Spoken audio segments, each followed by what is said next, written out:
कोई दर मिले जो दर्द दिल की दवा दे।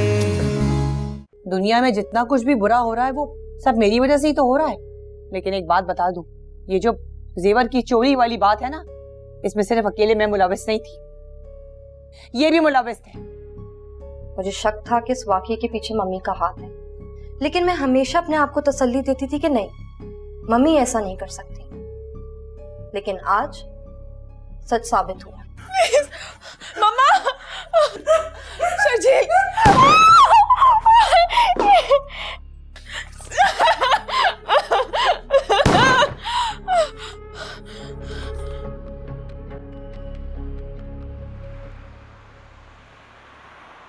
फुरकान मुझे घर ले जाना चाहते हैं। तो जाओ बेटा, अब तो तुम और मुझ संभल गए हो। लेकिन मैंने मना कर दिया। क्यों क्यों मना कर दिया तुमने? मुझे अपनी सास से डर लगने लगा है। मुझे डर है कि कहीं वो मेरे बच्चे को कोई नुकसान ना पहुंचा दे। कैसी बातें कर रही हो बेटा, वो खून है उनका, दादी हैं वो तुम्हारे बच्चे की। जिस औरत के शर से उसकी अपनी औलाद महफूज नहीं है, क्या मुझे उससे डरना नहीं चाहिए? मैंने तो ऐसे तैसे करके अपनी प्रेगनेंसी गुजार ली है, लेकिन अब मैं कोई रिस्क नहीं लूंगी। फुरकान को बताया है? वो क्या कहता है? अभी मेरी इस मामले को लेकर उनसे कोई तफसीली बात नहीं हुई है, लेकिन शायद वो मेरा मतलब समझ गए और उनको मेरी बात माननी पड़ेगी, क्योंकि इसी में सबकी भलाई है। पता नहीं मेरी सामिया का क्या होगा। उसने तो अभी तक अपने बच्चे की शक्ल तक नहीं देखी। आप दिल छोटा मत करें, अल्लाह सामिया को बेगुनाह साबित करेंगे। आप बस दुआ करें। इंशाल्लाह इंशाल्लाह।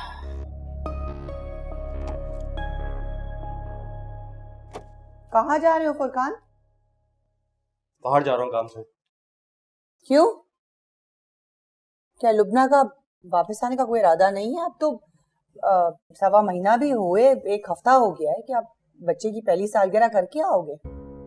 नहीं, लुबना ने घर आने से मना कर दिया। वो अलग घर लेना चाहती है। इसका दिमाग तो नहीं खराब हो गया है? क्या आप इसे भी तलाक दिलवाओगी तुम? हरकतें तो वैसे ऐसी। मम्मी,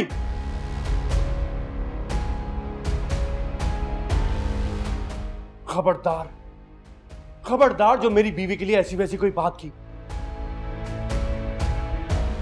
तो मुझसे बुरा कोई नहीं होगा। फुरकान,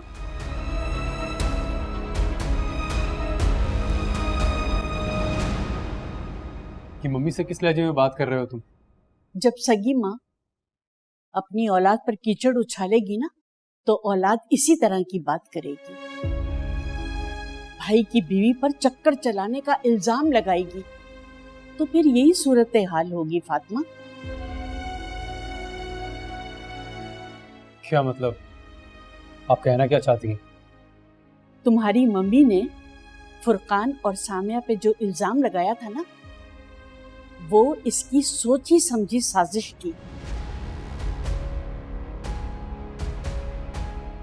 अगर मेरी बात पर यकीन ना आए तो तैयबा से पूछ लो, हम दोनों ने खुद तुम्हारे माँ बाप की बातें सुनी हैं।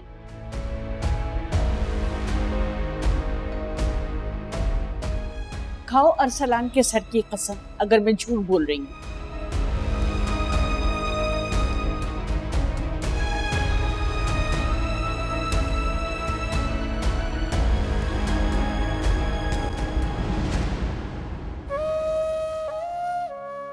लुबना बिल्कुल ठीक कहती है। हमें इस घर से चले जाना चाहिए।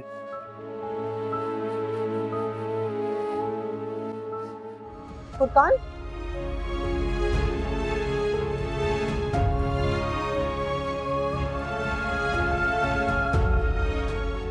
ये घर वाकई अब रहने के काबिल नहीं है।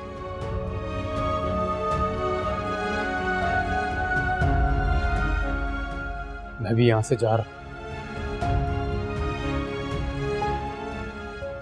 नहीं यार सलाम, ऐसे मत कहो। अरसलान,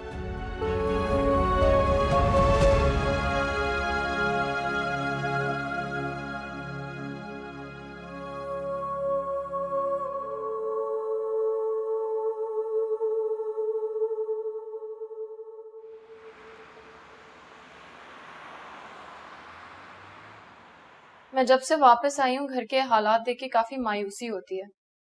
जितना मामलात को सुलझाने की कोशिश करती हूँ मामलात उतना ही उलझ जाते हैं। समझ नहीं आता मैं क्या करूं। अल्लाह जाने इस मसले का क्या हल है। अरसलान ज़हनी तौर पर बहुत अपसेट है। उसने माँ बाप की हर बात पर आंखें बंद करके एतबार किया है और नतीजा आप सबके सामने है। घर वालों ने तो हार मान ली है, शायद बाहर वाले ही आके मामला दुरुस्त कर दें। मैं मंसूर साहब से खुद बात करूंगी और मुझे पूरा यकीन है कि अरसलान भाई के दिल में जो शक है वो मंसूर साहब दूर कर सकते हैं। इंशाल्लाह।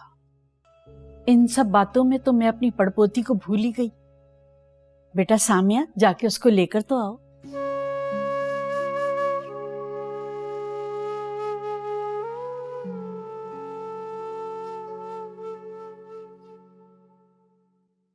बिल्कुल मुरझा गई है मेरी बच्ची।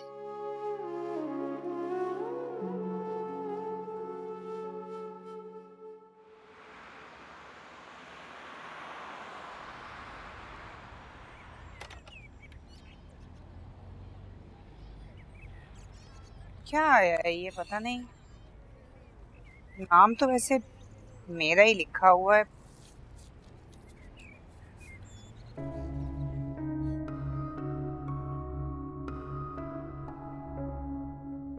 मैंने ये घर बहुत प्यार से अपने बच्चों के लिए बनाया था ताकि यहाँ मिलजुल कर रहें।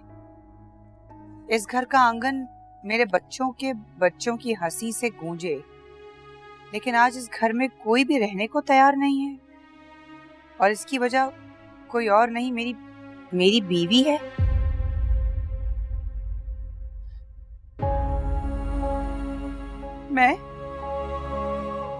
मैं वसीम अहमद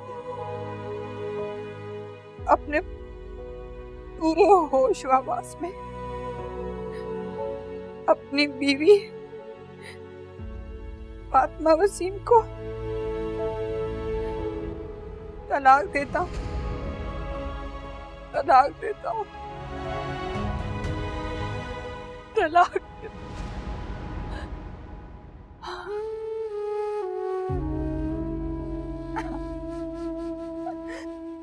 वसीम, ये आपने क्या कर दिया?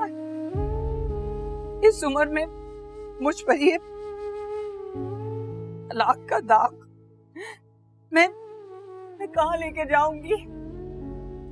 या अल्लाह तू मुझे माफ कर। मेरे गुनाहों की इतनी बड़ी सजा वसीम के साथ साथ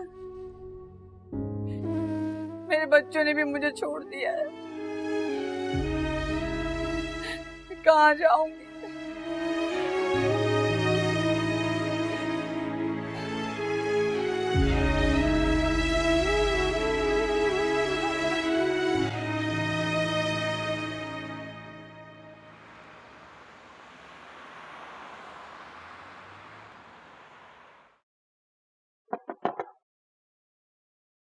क्या मैं अंदर आ सकता हूँ? कम इन।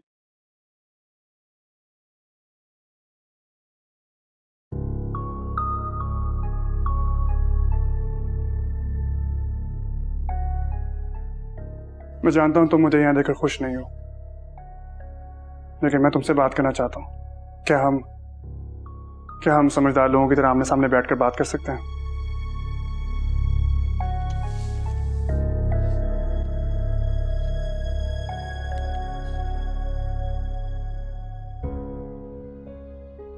आपको जो भी कहना है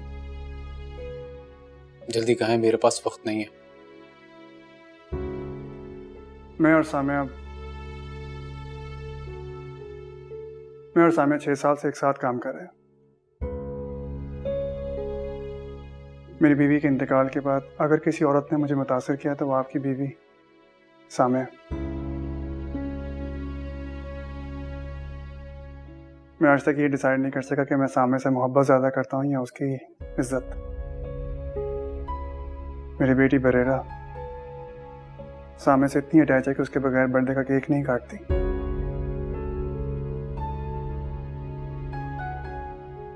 लेकिन आप ये सब मुझे क्यों बता रहे हैं? आपको रियलाइज करवाने के लिए कि जहाँ इज्जत होती है वहाँ मोहब्बत बहुत पाकीज़ा होती है। वहाँ जिस्म की तलब नहीं, साथ की तमन्ना होती है। मेरे और सामने के दरमियान कभी ऐसा कुछ नहीं हुआ और ना कभी रहा जिसकी वजह से आपके दिल में ज़रा सा भी शक का गुमान रहे।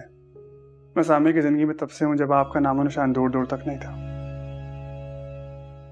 अगर हमने शादी करनी होती तो कभी कर चुके होते और दुनिया की कोई ताकत हमें रोक नहीं सकती थी। लेकिन सामने को कभी मेरे में दिलचस्पी नहीं थी। ऐसा नहीं है कि मैंने कभी उसको कुछ बताया नहीं, वो मेरे जज्बात से वाकिफ थी। लेकिन सामने ने कभी मुझे उस निगाह से नहीं देखा।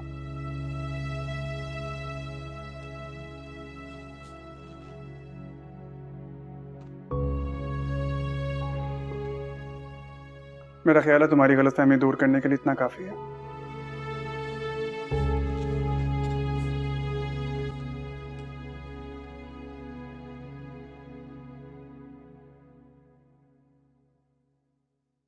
अभी भी वक्त है, सामे को वापस ले आओ।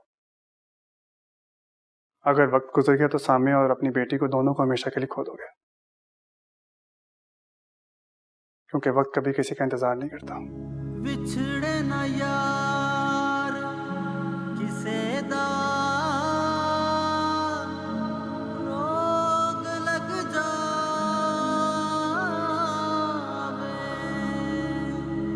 रात तक दिया अखियां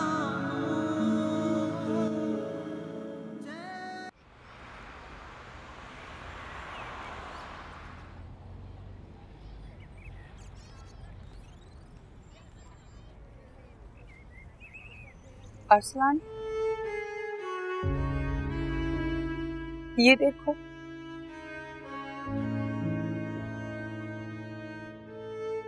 तुम्हारे पापा।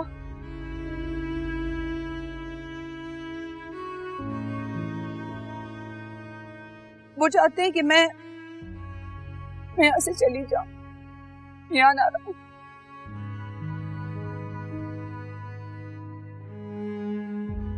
मम्मी, ये सब बहुत पहले ही हो जाना चाहिए था।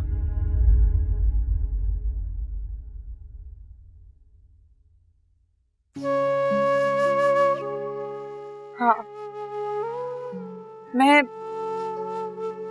इसी काबिल हूँ। अरसलान, तुम सामिया को घर ले आओ। वो बहुत अच्छी है, फिर तुम्हारे बच्चे की माँ। मैंने तुम लोगों के बीच में बहुत नफरतें, बहुत दूरियां बनाई हैं, और जो नफरतें पैदा करता है ना, वो आखिर में हार जाता है।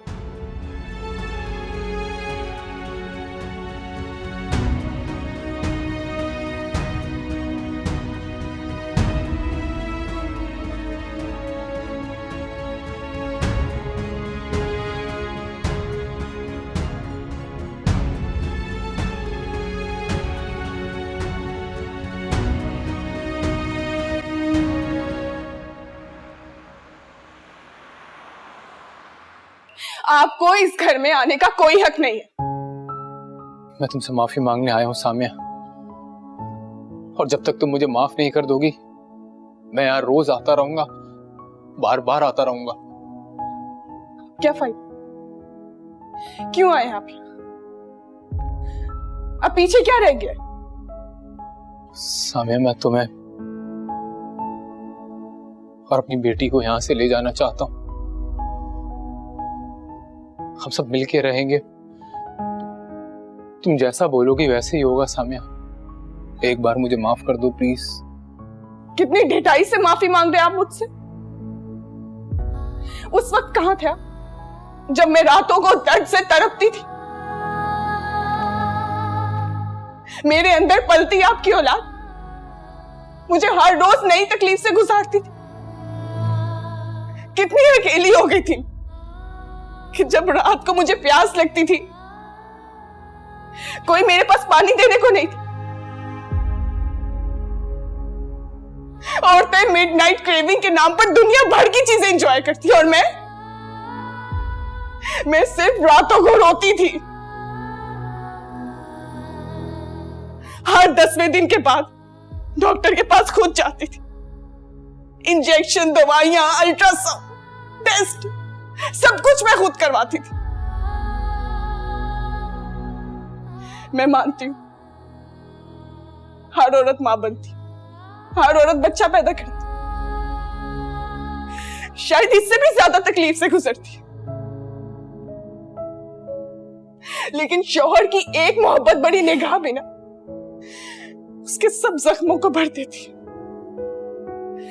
क्या ये औलाद सिर्फ मेरी जिम्मेदारी थी? आपका कोई हक नहीं था, कोई फर्ज नहीं था, कोई जिम्मेदारी नहीं थी? क्या मुझसे नफरत आपकी औलाद की मोहब्बत से ज्यादा बढ़कर थी?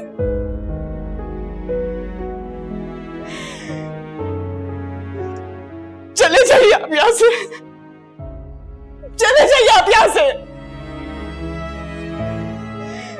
चले जाइए,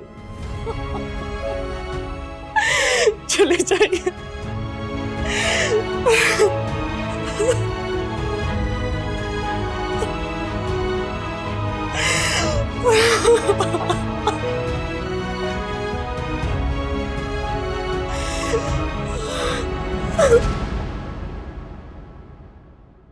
अरसलान आया था ना, तुम्हें इतनी बातें नहीं सुनानी चाहिए थी उससे। जब कोई खुद चल कर आ जाए, अपनी गलती मान ले, तो फिर पीछे क्या रह जाता है बेटा? हमारे दरमियान में तल्ख यादें बाकी, वो तमाम नाइंसाफियां बाकी जो वहां मेरे साथ हुई।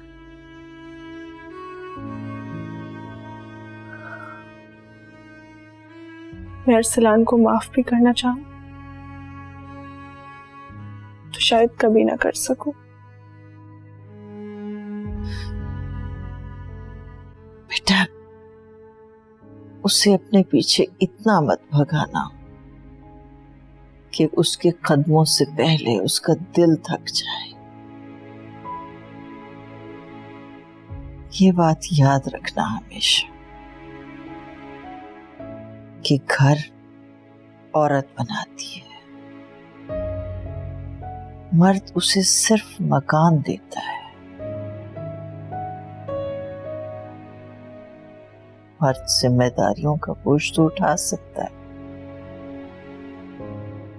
जज्बात का बोझ नहीं उठा सकता।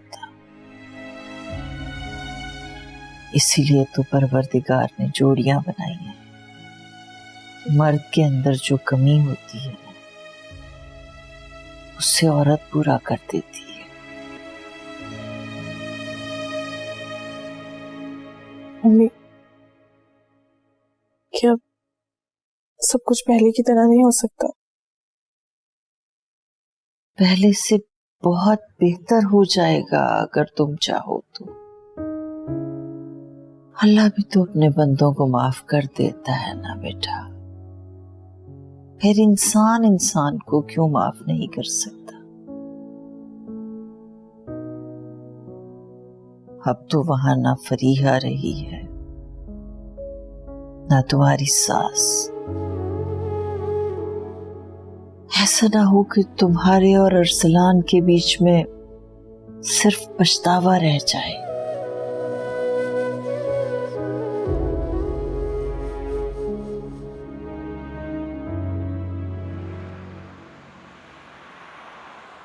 अच्छा हुआ तुम लोग आ गए। मैं काफी देर से तुम लोगों का इंतजार ही कर रही थी। लुबना, सामिया, बच्चे नहीं आए? बच्चे नेक्स्ट टाइम आ जाएंगे। मैं कुछ दिनों बाद वापस जा रही हूँ, तो मैंने सोचा मैं आपको खुद हाफिज आके कर दूं।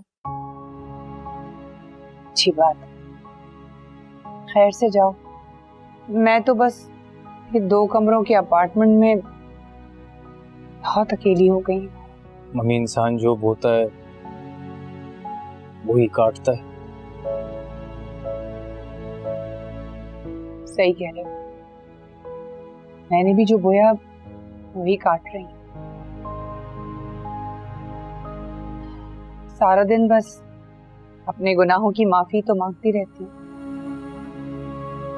लेकिन मेरे गुनाह शायद इतने ज्यादा हैं कि मुझे तो अब अल्लाह भी माफ नहीं करेगा।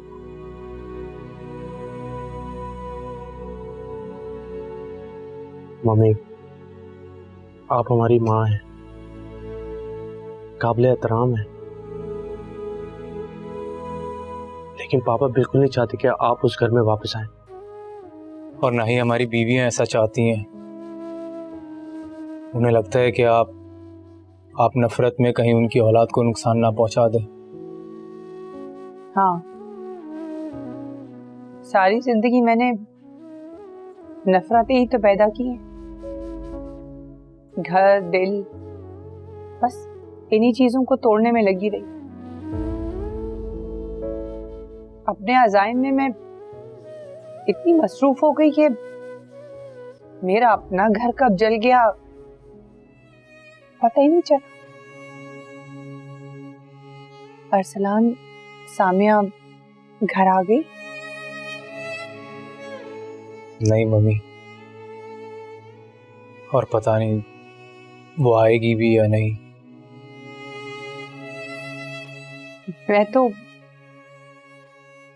तो उससे माफी मांगने की भी काबिल नहीं रही। मम्मी, मैं वादा तो नहीं कर सकता कि सब ठीक हो जाएगा, लेकिन इंशाल्लाह वक्त के साथ सब बेहतर जरूर हो जाएगा।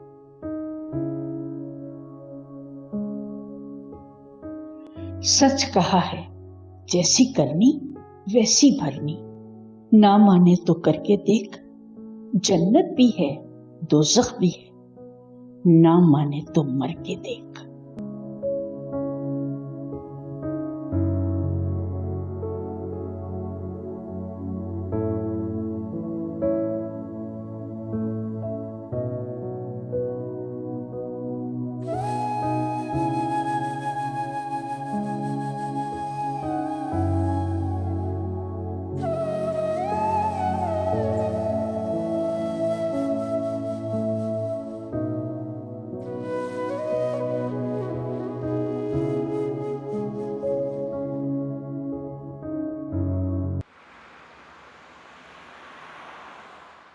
अरसलान बेटा, मैंने तुम्हें इसलिए बुलाया है कि मुझे अभी भी तुमसे उम्मीद है मेरा बच्चा। मुझे मायूस मत करना। जाओ।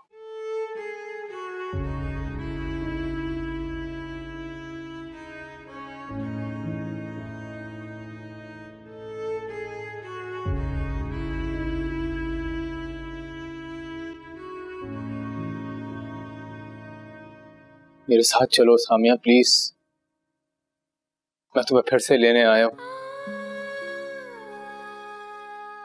क्यों?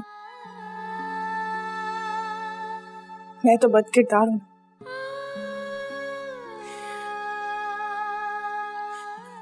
और ये औलाद भी तो आपकी नहीं, फिर भी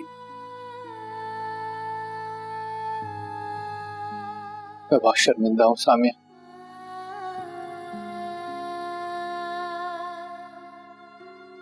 मुझसे बहुत बड़ी गलती हो गई जो मैं फरिया के धोखे में आ गया। जानते हैं आप, 2 लोगों के दरमियान में तीसरा कब आता? जब दरमियान में जगह। और जानते हैं आप, इन सब चीजों में तीसरा कौन था?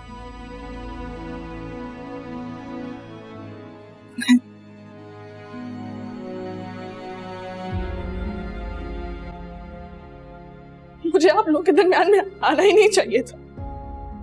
सामिया, सामिया, मेरा और फरिया का रिश्ता उसी वक्त खत्म हो गया था जब उसने मुझे छोड़ के किसी और से शादी की थी। सामिया, उससे गलती ये हुई कि मैंने ताल्लुक खत्म नहीं किया।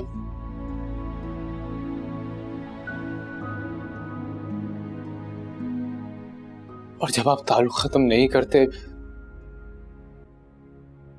तो पुरानी चिंगारियां अक्सर सुलगने लगती हैं। मोहब्बत का वो जुनून उस वक्त तक आपका पीछा नहीं छोड़ता सामिया, जब तक आप मुकम्मल ताल्लुक खत्म नहीं कर लेते।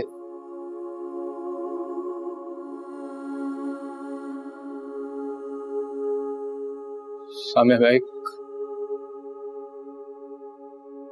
मैं एक अच्छा शौहर तो साबित नहीं हो सका,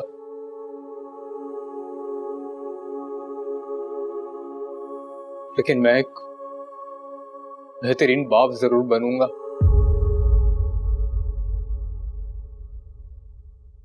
ये मेरा वादा है तुमसे, मेरी बेटी की कसम सामिया। मैं बुरा इंसान नहीं हूं और ये बात तुम भी जानती हो अच्छी तरह से। मैं बस नादान था।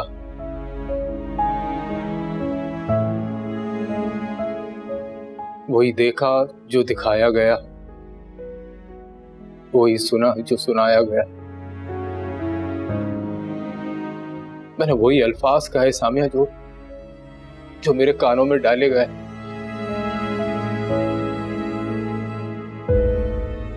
क्या तुम मुझे माफ नहीं कर सकते सामिया?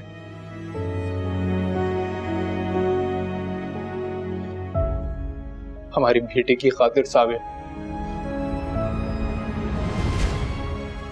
मैं तुमसे हाथ जोड़ के माफी मांगता हूँ सामिया। प्लीज मुझे माफ कर दो।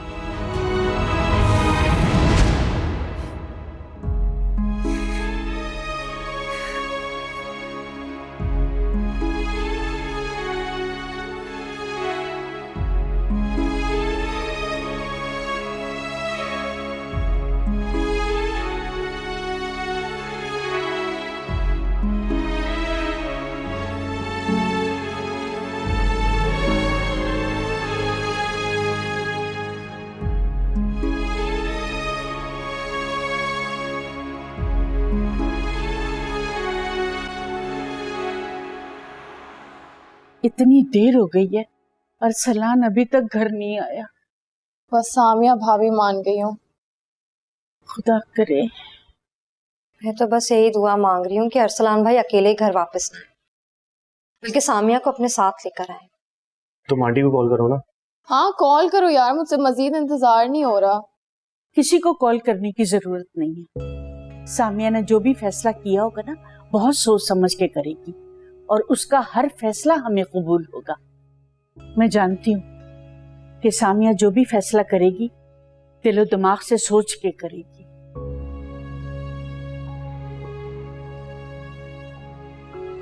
सामिया भाभी ने आने से इनकार कर दिया। अब भाई भाभी की तरह।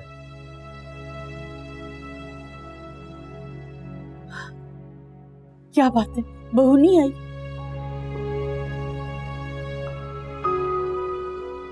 जवाब दो ना बेटा। दादू वो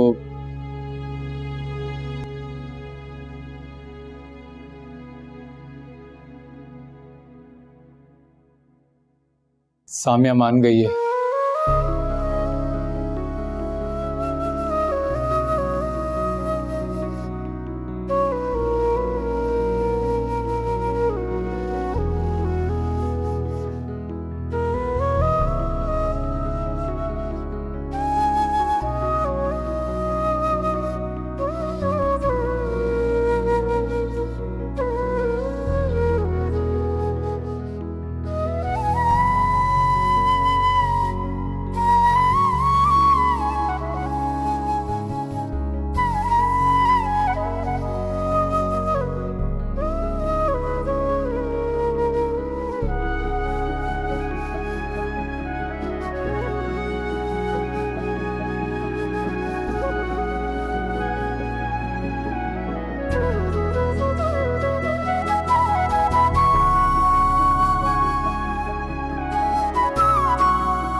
नाखून बढ़ जाए तो उंगली नहीं काटते, गलतफहमियां बढ़ जाए तो रिश्ते नहीं गलतफहमियां काटते हैं।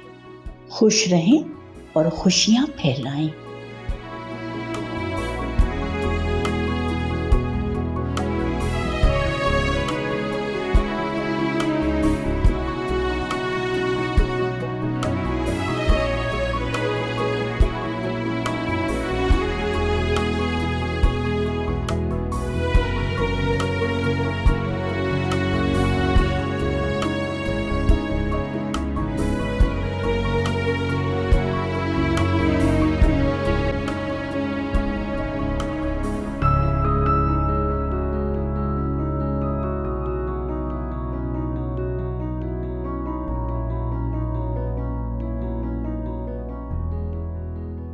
सबकी जान से प्यारी आपा दिलो जान से नन्हे मेहमान का इंतजार कर रही है।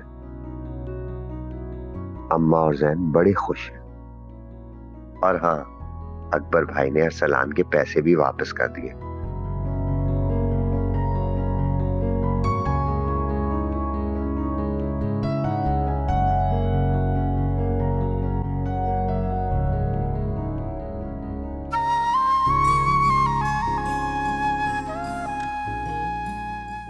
फुरकान और लुबना की नोकझोंक ना पहले कभी रुकी थी और ना अब रुकेगी,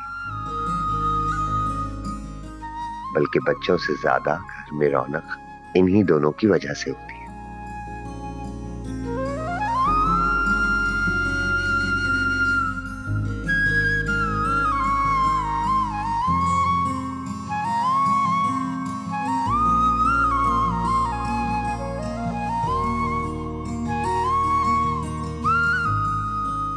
बाबा की मोहब्बत भरी फरमाइश पर दादी हमेशा के लिए वसीम हाउस शिफ्ट हो गई है।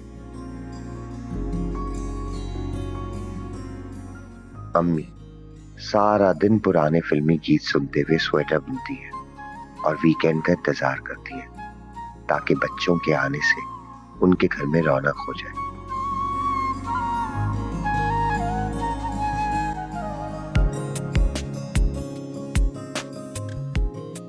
शहजादी को आज भी किसी शहजादे की तलाश है जो उसका हाथ पकड़ के कहे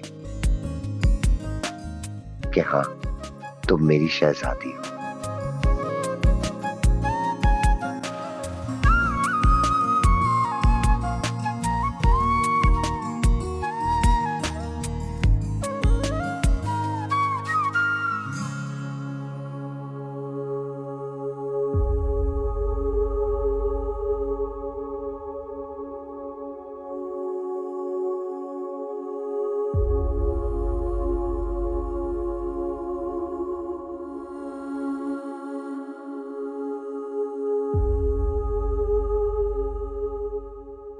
मम्मी ने खुद को इंसानों से दूर और रब से करीब कर लिया है और इसी में उनको सुकून भी मिला है।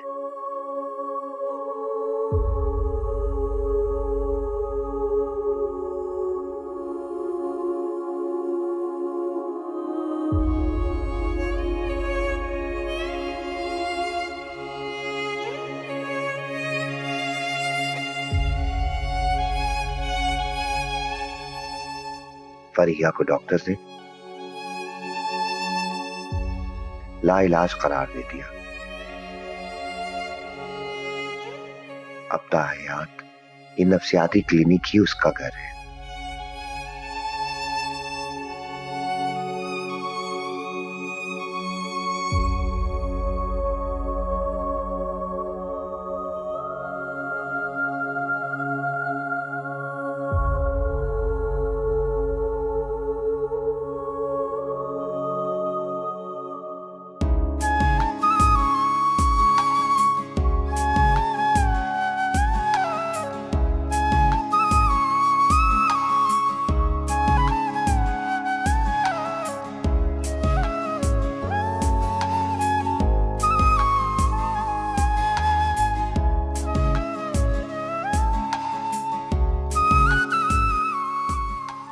अरसलान और सामिया की जिंदगी में जो होना था वो हो चुका। अब दोनों नए सिरे से खुशखुर्रम जिंदगी गुजार रहे हैं। सामिया ने अरसलान को अपना अंतुल हयात माना और अब अरसलान भी उसे अपना अंतुल हयात मानता है।